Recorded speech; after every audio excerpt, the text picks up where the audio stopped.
Dan kemanfaatan diri kita itu tidak bisa hanya datang dengan begitu saja.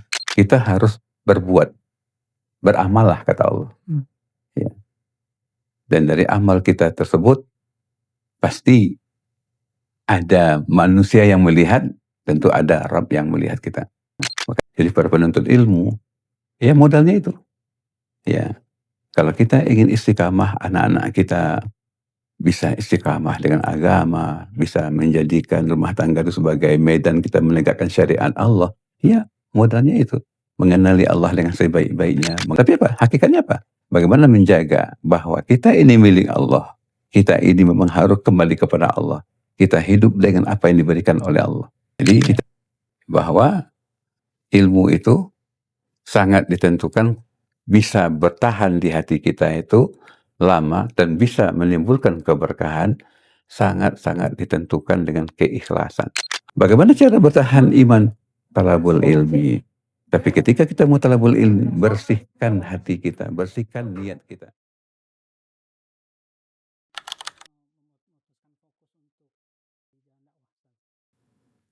Ya, bismillah, alhamdulillah, salatu wassalamu ala rasulillah wa ala alihi wa sahbihi wa wala. Wala hawla wala quwata illa billah amma ba'd. Alhamdulillah kita bersyukur kepada Allah. Hari ini satu nikmat yang saya syukuri untuk kita semua, bahwa saya dipertemukan dengan ikhwan dan tempat yang mudah-mudahan sesuai dengan tekad keinginan mereka. Ya. Walaupun tadi dikatakan bahwa antum bersyukur dengan kedatangan saya, kan gitu ya. Masih bisa bersyukur.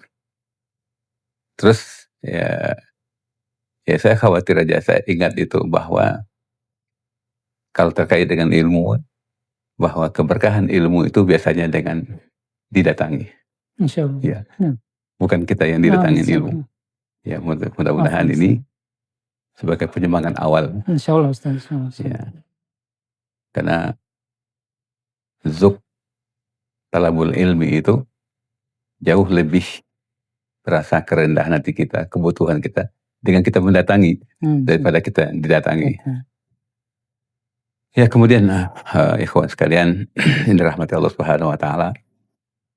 Saya teringat ayat yang ini semua menjadi motivasi seluruh para dai. Ya. Baik yang mereka sangat berjasa mendidik saya dari dahulu. Ya. Motivasi ini sangat berpengaruh bahwa ud'u ila sabili rabbika bil hikmah. Yang pertama, yang kedua, wa man ahsanu qawlan mimman da'a ila Allah wa amila salihah wa qala innani minal muslimin. Kemudian juga ada ayat yang sangat di saya tuh biasanya luar biasa, maka ini yang katakanlah menjadikan saya di dunia pendidikan, di dunia dakwah itu, Allah mengatakan di surah At-Taubah itu, wa qul ya'malu fasayarallahu amalakum wa rasuluhu wal mu'minun summa turadduna ila alimil ghaibi wasyahadah fayunabbi'ukum bima kuntum ta'malun. Ya, kalau kita gabungkan ketiga ayat ini, yang pertama bahwa hidup kita itu memang harus memberikan manfaat untuk manusia di mana kita berada. Dan kemanfaatan diri kita itu tidak bisa hanya datang dengan begitu saja, dan harus memang ada orang yang merasa butuh dengan kita. Maka dipertemukanlah antara orang yang mempunyai kebutuhan dengan orang yang berkebutuhan. Itu. Maka terjadilah di situ dakwah. Dan ada kalanya dakwah itu dia adalah merupakan ajakan, ya, dan seluruh para nabi, para rasul, ya, yang berdakwah, ya, mereka ada kalanya mereka mendatangi umatnya, mendatangi kaumnya, seperti Nuh alaihi salatu wassalam. Ya. didatangi kaumnya ke ladang-ladang mereka, walaupun berbuah dengan cacian macam-macam begitu ya.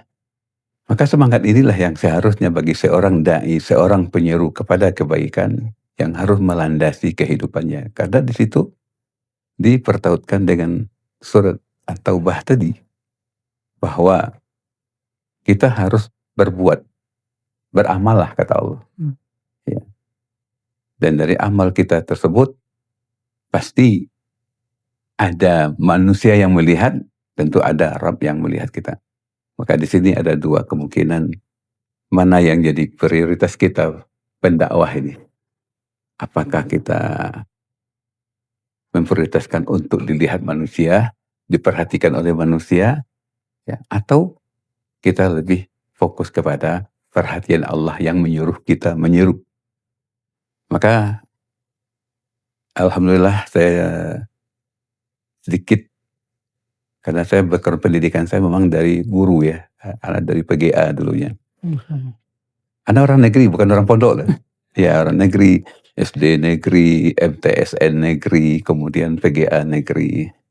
Kemudian alhamdulillah juga Allah berikan waktu saya sempat kuliah di perguruan tinggi yang alhamdulillah menggunakan bahasanya, bahasa bakunya bahasa Arab. Namanya Sekolah Tinggi Al-Aqabah namanya, di Bukit Tinggi itu. Alhamdulillah. Masih ada, Ustaz? Masih, walaupun hidup mati.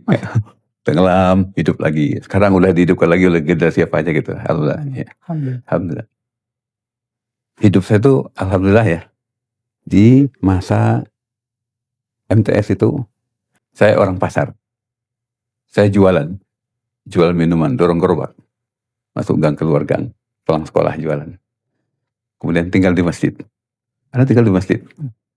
Sampai saya kelas di PGA itu, tinggal di masjid. Disitulah orang-orang yang ditunjuk oleh Allah untuk memperhatikan saya. Akhirnya, dengan nikmat dari Allah, saya dikuliahkan oleh mereka. Saya kuliah. Tamatlah saya waktu itu 92. Ya, dengan 3,5 tahun, alhamdulillah selesai. Karena dari dulunya di PGA, jadi agak susah kalau nggak ketemu sama anak-anak. Nah itulah. Akhirnya jalan ngajar. Saya sempat jadi mudir juga di sekolah SDIT dulu. Ya awal-awal merintis seperti itu. Walhasil, saya diketemukan sama Ustadz Suhada Bahari rahimahullah. Antum tahu Ustadz Suhada Bahari itu? Ya, karena saya di Bukit Tinggi itu membantu-bantu ya, kenek lah di Dewan Dakwah. Saya di Dewan Dakwah Perwakilan. Saya di situ. Alhamdulillah, jalan itu yang mengantarkan saya juga datang ke Jakarta. Kata Ustadz Suhada, nanti kalau apa dapat jodohnya orang Jawa Barat, dah gabung ke induknya ya, ke Keramat ya. Kata, doa tuh Ustadz tuh gitu. Oh, ya mana tahunya doa saya kabul kata dia. Ternyata ya, saya dapat istri orang Jawa Barat. Iya, alhamdulillah. Dipermudah oleh Allah, permudah. Ya, 98 nikah. Masa-masa ya rame-rame. Akhirnya saya gabung di Dewan Dakwah Pusat. Ya, habis itu di sela waktu saya juga gabung di Lajnahnya Ihya Turas yang punyanya Ustaz Ahmad Zawawi. Kenal kan ya? Nah, itu.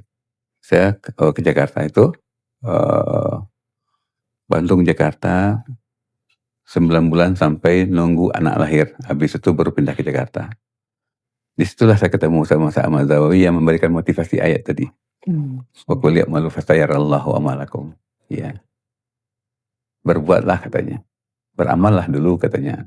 Allah sangat melihat amal kita dulu dari bagaimana amal kita, karena balasan itu kan tergantung min jinsil amal, al jaza min jinsil amal gitu. Iyalah sabar katanya, sabar ya. Namanya orang pendatang dari daerah gitu kan, baru masuk Jakarta gitu. Ya, nasihat beliau seperti itu. Akhirnya ya Dewan Dakwah, kemudian Ihya Turas, kemudian ya ada teman Ustadz juga membawa saya ke Blok M. Itu 98. 98 gitu. Di tahun yang sama, Ustaz. Hah? Di tahun yang sama, Ustaz. Iya, di tahun yang sama itu saya udah di akses ke Allah ya, mulai di situ, ya ketemulah dengan, karena ya orang Padang itu kan solid ya, Masya Allah. Udah, kalau nggak ada ustadznya nggak datang, ustadz naik ya ganti kata, udah nggak apa-apa. Nah gitulah, sampai saya bolak-balik itu dari Ihya Turas itu. Ternyata di Ihya Turas itu ada majalah dulu tuh, yang satunya berbahasa Arab, Al-Islah namanya, yang satunya As-Sunnah. As-Sunnah tuh ya punya Imam Bukhari. Ya, saya lihat itu, oh, Masya Allah. Akhirnya saya bilang sama sahabat saya, Ustaz, Anda boleh ngambilnya? Oh boleh, ambil aja agak berapa, agak 3 atau 5, mana tahu ini bisa jadi bekal dakwah tuh. Ya, saya lihat isinya, akhirnya saya bawa ke Blok M. Kemudian saya bilang, ini, coba baca ini, bagus ini. Akhirnya Allah takdirkan majalah itu seperti akar rumput berjalan di bawah tuh. Jadi jamaah satu demi satu ini akhirnya ya udah muncullah bibit-bibit baru, jamaah-jamaah baru yang mengenal sunnah seperti itu. Walaupun perjuangnya lama ya. Berapa tahun berarti ya, dari 98 sampai sekarang Ustaz? Iya, lama sekali. Masjid itu udah pindah-pindah, kebakar kan? Bakar, kemudian pindah ke Aldiron Plaza kan. Juga dibeli juga sama ya Promoro, kemudian akhirnya dibuatnya ya berapa kali pindah itu Masjid Darurat. Alhamdulillah sampai 2010 kalau nggak salah baru peresmian masjid itu. Yang sekarang. Ya sampai sekarang. Dan juga seperti yang kita ceritakan tadi itu, kalau saya hanya bisa sedikit menceritakan yang saya tahu saja gitu ya. Jauh sebelumnya saya nggak tahu. Tapi yang jelas itu ya Blok M itu memang dari awalnya memang ya sudah terkenal dari dakwah ya. Semua dakwah masuk di situ. Ya kemudian juga orang-orang yang ingin mencari dakwah sunnah itu juga mulai tumbuh ya. Dan juga yang berseberangan juga sangat banyak, sampai sekarang juga sangat banyak. Ada kesan-kesan mendalam Ustaz selama berdakwah Ustaz? Iya, kalau di Blok M itu ya namanya perintisan pertama lah ya. Bukan perintisan saya, tapi perintisan orang-orang yang bersama-sama ketika menerima majalah As-Sunnah itu. Mereka ingin bagaimana ini. Akhirnya ya Allah pertemukan juga dengan teman-teman yang akhirnya kami Ustaz Zainal Abidin sangat punya pengaruh membawa sunnah ke sana. Ustaz Zainal Abidin. Melalui lisan beliau juga mungkin percepatan dakwah itu melalui beliau.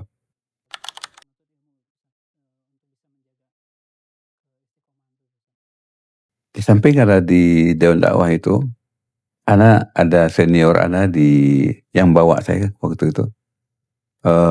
War, ayo ini ada kajian yang cocok buat kamu nih katanya.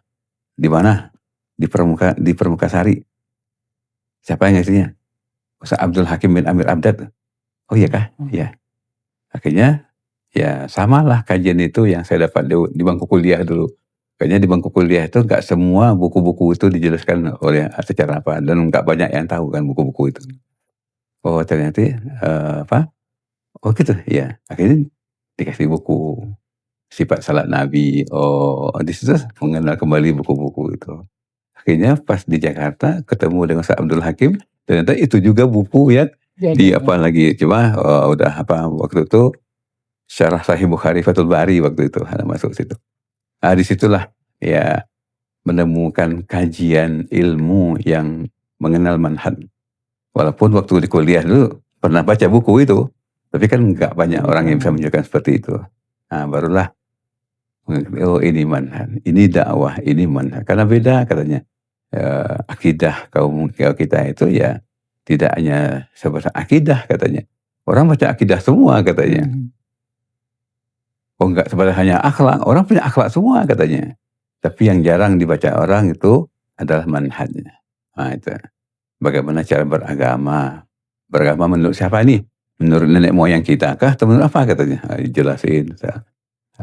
Makanya di situ Ya saya alhamdulillah ya kenalannya di Majelisnya Syekh Yazid cukup lama juga. Jadi 2 itu Masya Allah guru yang mempengaruhi saya, dari dunia dakwah seperti itu.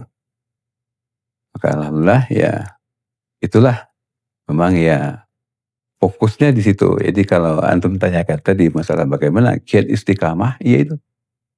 Bahwa dakwah itu harus berjalan di atas jalan Allah. Cobaannya banyak. Nah, ketika kita cobaannya harus banyak. Karena kita menyeru harus kepada seruan yang Allah ridai di atas jalan Allah, bukan jalan manusia gitu. Ud'u ila qul inna hadhihi sabili ad'u ila Allah, kan seperti itu ya. Itu dipahamkan oleh beliau. Syekh Yazid juga mengapakan seperti itu, Masya Allah gitu. Jadi rasa baru lagi lah satu rasa berdakwah, walaupun waktu di Sumatera tuh ya pernah merasakan viral di zaman sekarang bahasanya gitu. Kalau dakwah antara ya provinsi itu masa-masa muda saya sudah jalani seperti itu. Tapi yang rasa berdakwah ya mendapatkan ilmu baru semenjak kenal beliau ini. Masya Allah. Gitu. Nah itulah yang mengantarkan kita istiqamah. Jadi para penuntut ilmu ya modalnya itu. Ya kalau kita ingin istiqamah, anak-anak kita bisa istiqamah dengan agama, bisa menjadikan rumah tangga itu sebagai medan kita menegakkan syariat Allah. Ya, modalnya itu. Mengenali Allah dengan sebaik-baiknya, mengenali cara Nabi, bagaimana beliau menegakkan agama di rumahnya, bagaimana beliau berakhlak gitu, mengajarkan akhlak itu, seperti itu. Bagaimana ibadah itu, ya memang gak bisa lepas daripada itu. Jadi siapapun penuntut ilmu, maka ya wajib mempelajari tentang manhajul anbiya itu.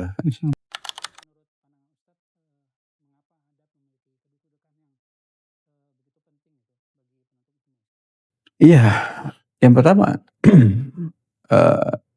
pesan yang dibawa oleh ayat baik di dalam surat Al-Jumu'ah ayat 2, Allah mengatakan a'udzubillahi minasyaitonir rajim.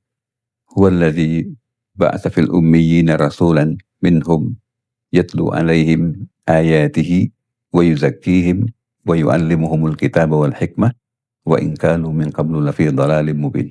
Yang kedua di dalam surah Ali Imran ya ayat 160. Allah mengatakan laqad manallahu 'alal mu'minin idz ba'atsa fihim rasulan minhum yatlu 'alaihim ayatihi wa yuzakkihim wa yu'allimuhumul kitaba wal hikmah wa in kanu min qablu lafi dhalalim mubin. Jadi di sini kan ada 3 pesan. Pesan inti di dalam dakwah ya bahwa Allah mengutus nabi itu ya dalam menyampaikan risalah Allah tuh yang pertama kan memang harus dibacakan dulu ayat. Nah, maka di sini kan pembacaan itu tentu ada yang mendengar, ada yang membacakan. Ya. Ini orangnya. Kemudian di situ juga ada namanya wa yu'allimuhumul kitab. Wa yuzakkihim ya. Wa yuzakkihim ya. Di situ ada namanya tazkiyah. Tazkiyah inilah yang kalau di dalam dengan apa kita mentazkiyah diri kita adalah dengan memahami tauhid sebaik mungkin. Ya. Kalau tazkiyah kita dalam fokus membenahi diri kita, memperbaiki tauhid, maka yang ketiganya itu insya Allah kan ada kemudahan apa? Wa yu'allimuhumul kitaba wal hikmah. Bahwa Nabi itu dan pendakwah itu dia harus membawa manusia ya untuk memahami Alkitab dan hikmah. Apa itu Alkitab dan Al-Quran? Apa itu Al-Hikmah? Ya sunnah. Maka ketika kita sudah menempatkan 3 hal ini kepada poros yang utama dalam rangka kepada Allah, maka itulah yang kita namanya membenahi adab kita kepada Allah. Adab kita kepada manusia tidak akan pernah baik sebelum kita punya adab yang terbaik kepada Allah. Kalau hablum minallah ya mungkin ya orang biasanya hablum minallah. Tapi hablum minallah dalam bentuk apa? Orang masalah kalau hablum minallah ya cukuplah ya salat apa gini kan ya. Semua orang salah kan? Ya semua orang ya mungkin bisa berbagi kan. Tapi apa? Hakikatnya apa? Bagaimana menjaga bahwa kita ini milik Allah. Kita ini memang harus kembali kepada Allah. Kita hidup dengan apa yang diberikan oleh Allah. Kita sakit pun Allah yang mengobati. Ya. Maka apa ya? Inilah adab yang terbaik ketika kita menyerahkan total kepada Allah. Dan tidak menyerahkan hal-hal yang seharusnya milik Allah ini diserahkan kepada manusia. Ya, serahkan kepada Allah. Itu tandanya apa? Tanda kita beradab kepada Allah. Sampai urusan makan saja, makan itu sudah halal kok. Tapi apa? Masih kita berharap keberkahan dari makanan itu. Bagaimana? Cari tabarruk, baca bismillah. Bismillah itu kan bentuk tabarruk kita. Ya, agar dengan apa yang kita lakukan itu ada berkahnya. Dari mana berkah itu? Dari Allah. Bagaimana kita memahami tauhid? Ya, Allah yang tidaklah Allah memerintahkan seorang hamba beribadah, melainkan Allah siapkan sarana, Allah siapkan kebutuhan untuk itu. Wa ma khalaqtul jinna wal insa illa liya'budun ma uridu minhum mir rizqin wa ma uridu minhum ayyut'imun innallaha huwar razzaq dzul quwwatil matin. Itu ya, maka tidak mungkinlah seorang hamba akan dibiarkan oleh Allah mencari hidup tanpa diberikan sarana oleh Allah. Tidak mungkin dia disuruh beribadah tanpa ada dukungan support dari Allah. Semuanya dari Allah semua. Nah, makanya di dalam hadis yang luar biasa itu dikatakan bahwa ya, kehidupan kita dalam keseharian itu kan harus bernilai ibadah kepada Allah. Ya. Sehingga dikatakan bahwa hadis yang dikatakan oleh Imam Muslim itu at-tuhur syatrul iman. Alhamdulillah tamla'ul mizan. Subhanallah walhamdulillah tamla'ani au tamla'u ma baina samawati wal ard. Kemudian as-salatu nurun, ya kan? Kemudian was-sadaqatu burhanun. Kemudian apalagi yang berkata dia burhan. Kemudian intinya apa? Al-Qur'anun hujjatun laka au alaika.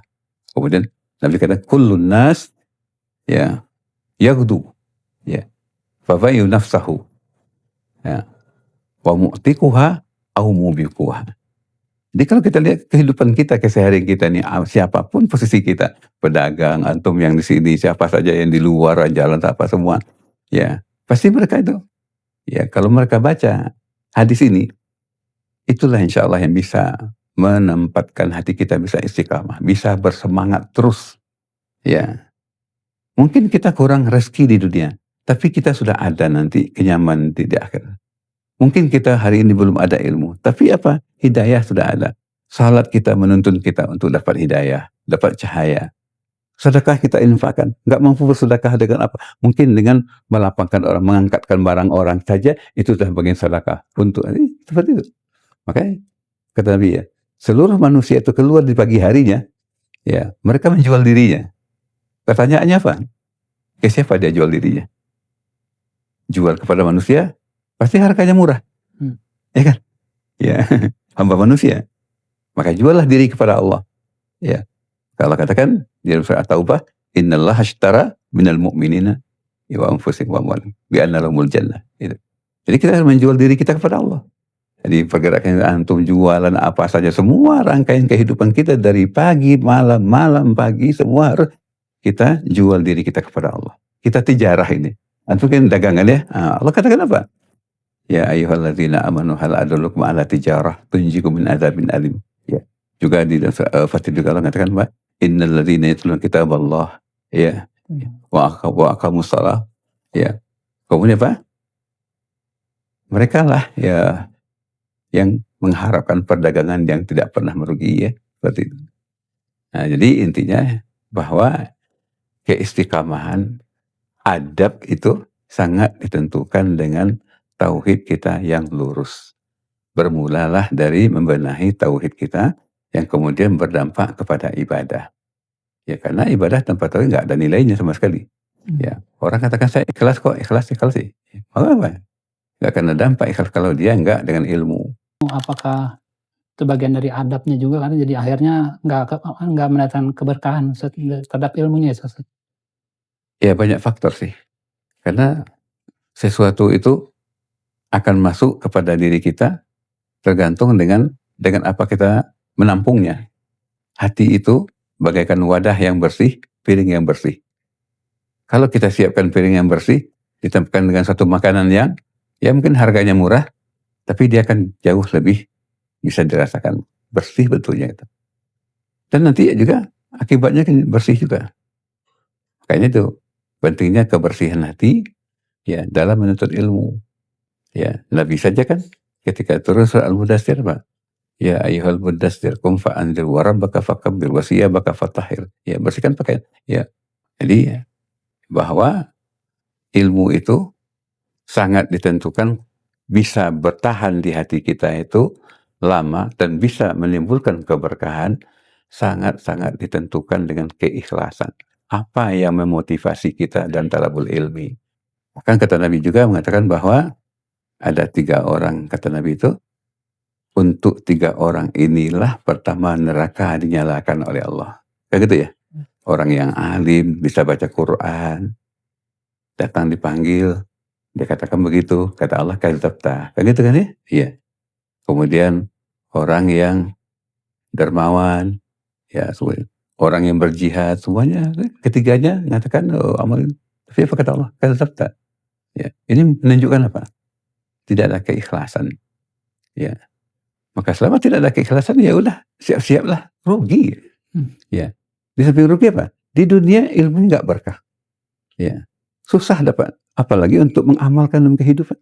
Ya. Apalagi kalau tujuan untuk ilmu itu apa yang namanya? Ya, mudah-mudahan kita terjauh dari hal itulah. Menyayangi ulama, ya. Wah, kalau gitu, saya juga bisa kok. Kalau hanya sebatas untuk baca kitab, belajar bahasa Arab sebentar nanti tamat ini apa bisa ngoceh-ngoceh bahasa Arab, bisa kok duduk sama syekh-syekh itu bisa kok. Apakah itu tujuan? Sekarang apa? Oh ini ustadznya lagi viral, datang berbondong-bondong ke kajian ustadz ini, lagi ramai. Ya, ya itu ujian. Ujian bagi para pendakwah, ujian bagi para dai. Ya terutama ujian bagi para dai. Ya, karena ya siap nggak keikhlasannya, siap nggak kesabarannya, ya. Karena juga Allah mentakdirkan kalau orang ini apa pasti dipertemukan oleh Allah dengan kebaikan. Niat baik kan pasti dipertemukan dengan kebaikan. Gak mungkin. Makanya ya kalau terjadi hal seperti itu tugas para dai. Tugas DKM hanya memfasilitasi. Ya. Tapi yang lebihnya itu adalah tugas para dai dan kemudian tugas orang yang sudah merasa dapat ilmu. Tidakkah ilmu itu untuk diamalkan? Ya. Dan ya namanya tantangan-tantangan, hingar-bingar, macam-macam itu sudah biasa lah. Kalau dulu ketika Nabi berdakwah siapa? Provokasinya siapa? Abu Lahab sama Ummu Jamil kan? Iya. Dulu ada ibu-ibu provokasi, sekarang juga ada kan tuh. Tidak akan hilang seperti itu. Nah, cuma si pendakwah ingat nggak dia dengan pesan Allah? Dia harus selamatkan umat dan dia harus melakukan yang pertama kali. Kalau dia menyuruh orang sabar, maka dai harus berlipat-lipat kesabarannya. Ya. Kenapa? Karena yang bertanggung jawab pertama tentu dia nanti.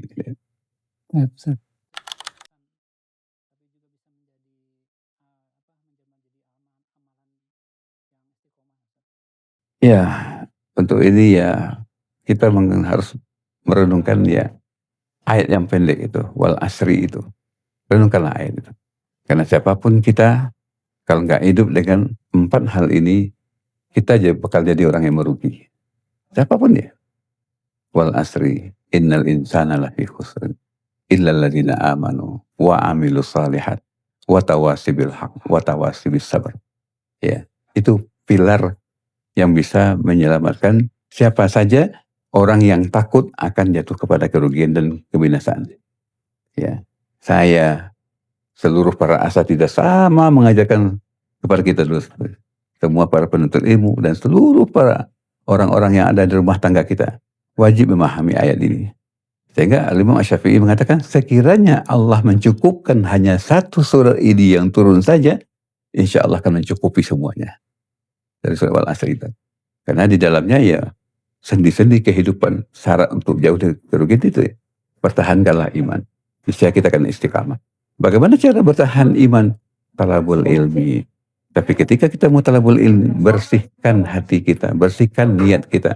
Kalau kita bawa anak dan istri, ajak anak kita untuk dengan ilmu tuh jadi tawadu, jadi apa. Jangan kita merasa sudah sok punya ilmu ini. Lah kalau Anda lihat ya, sekat-sekat penghambat ilmu itu di tengah-tengah masyarakat itu, Anda dari dulu mengamati seperti itu.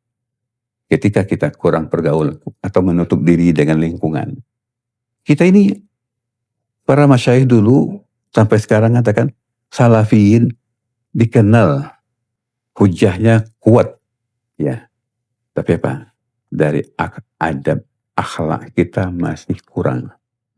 Ya, terkadang kita mau salaman akrab dengan sesama-sama salafi, dengan orang-orang biasa, tetangga kita kadang-kadang susah untuk senyum, susah untuk tegur sapa. Pada dakwah keistiqamahan diuji di situ. Nah itulah, makanya perlu iman dan perlu amal saleh dan perlu ilmu.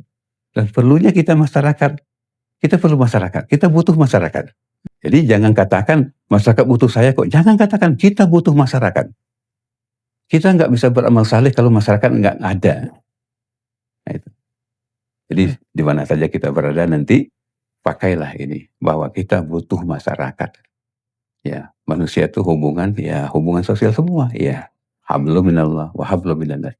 Kalau kita katakan manusia itu butuh dengan saya, sombong kita nantinya gitu. Tapi kalau kita butuh manusia, ya mudah-mudahan dengan itu kita bisa beramal saleh, nitip sedikit macam-macam itu insya Allah seperti itu. Dan harus saling sabar. Nasihatkanlah kesabaran, nasihatkanlah kebenaran, sampaikanlah ya. Walaupun nggak semua orang bisa menerima, tapi yakinlah. Enggak di bapaknya, mungkin di cucunya nanti hidayah yang kita sampaikan itu diterima oleh mereka. Jadi prinsipnya dakwah itu untuk kita semua, jangan mempatok, jangan memaksakan, jangan bercita-citalah dakwah ini berhasil harus di tangan saya. Jangan. Dakwah ini kan berhasil di tangan kaum muslimin yang bersama-sama punya ghirah, punya keikhlasan. Enggak di zaman dia, mungkin di zaman saudaranya. Enggak di zaman saudaranya, mungkin di zaman generasinya seperti itu. Kita adalah bagaikan manusia yang insya Allah sering-sering orang-orang yang bakal dilupakan. Pasti. Kita adalah sosok yang pasti dilupakan. Apapun perbuatan kita, bagaimanapun kita, sudah kita meninggal, kita dilupakan oleh orang. Tapi insya Allah perbuatan kita, kesalehan kita, keikhlasan kita kepada Allah, Allah nggak pernah lupakan kita kok insya Allah. Itu barangkali pesan saya sedikit seperti itu. Mungkin terlalu panjang, silakan antum apakah. Ya. Wassalamualaikum warahmatullahi wabarakatuh. Subhanakallahumma wa bihamdika asyhadu an la ilaha illa anta astaghfiruka wa atubu ilaik. Assalamualaikum warahmatullahi wabarakatuh.